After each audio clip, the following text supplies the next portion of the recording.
Hello বন্ধুরা, আজ নিয়ে চলে এসেছি কাবলি ছোলা দিয়ে পনির দিয়ে তরকারি।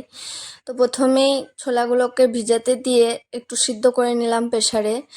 তো তারপরে ওর মধ্যে আলু দিয়েছি কুচি কুচি করে, আপনারা দিতে চাইলে দেবেন, না দিতে চাইলে দেবেন না। তারপরে একটা ফ্রাইং প্যানে মশলা নিয়ে নিয়েছি, দারচিনি, এলাচ, লবঙ্গ, গোলমরিচ, কালো সর্ষে, পোস্ত, পাঁচফোড়ন, জিরে, ধনে ইত্যাদি এসব মশলা দিয়ে একটু রোস্ট করে নেব। তারপরে ওইটাকে একটা শিলের মধ্যে বেটে নেব।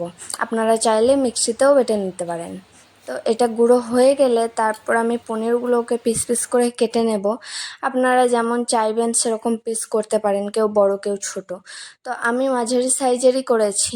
তো এইগুলোকে একটু তেলের মধ্যে প্রথমে একটু ভেজে নিতে হবে। তো তেল গরম করার পর আমি পনিরগুলোকে দিয়ে দিলাম ওর মধ্যে, তেলের মধ্যে। তো তারপরে ওখানে হলুদ দেব, আর দেব কাশ্মীরি লঙ্কার গুঁড়ো আর লবণ।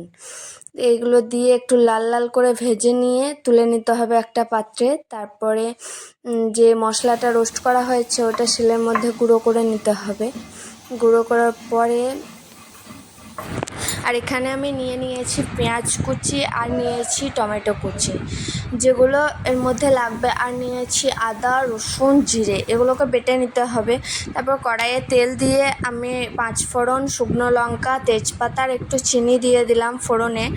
তারপর এর মধ্যে আমি পেঁয়াজগুলোকে দিয়ে দেবো। পেঁয়াজগুলো লাল লাল করে ভাজার পরে তারপর এর মধ্যে দিয়ে দেবো আমি টমেটো কুচিগুলো দিয়ে নাড়াচাড়া করে তারপর এর মধ্যে দিয়ে দেবো মশলাটা যেটা বেটে রাখা হয়েছিল, ওই মশলাটা। তারপর দিয়ে দেবো কাশ্মীরি লঙ্কার গুঁড়ো, হলুদ গুঁড়ো। এইগুলো দেওয়ার পরে এর মধ্যে আমি বেশি মশলা কিছু ইউজ করছি না, কারণ ঘরোয়া পদ্ধতিতে বেশি মশলা না খাওয়াই ভালো। তো এখানে দিয়ে দিলাম লঙ্কা গুঁড়ো, গরম মশলা। যখন মশলা থেকে তেল ছেড়ে আসবে তখন এর মধ্যে দিয়ে দেবো আমি সিদ্ধ করা কলাইগুলো।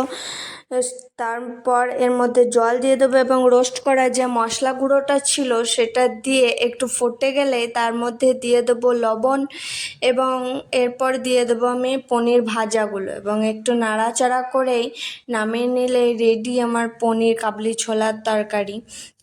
এবং রুটি দিয়ে তৈরি এটা খাওয়ার জন্য। তো আজকের মতো এখানে টাটা, বাই বাই।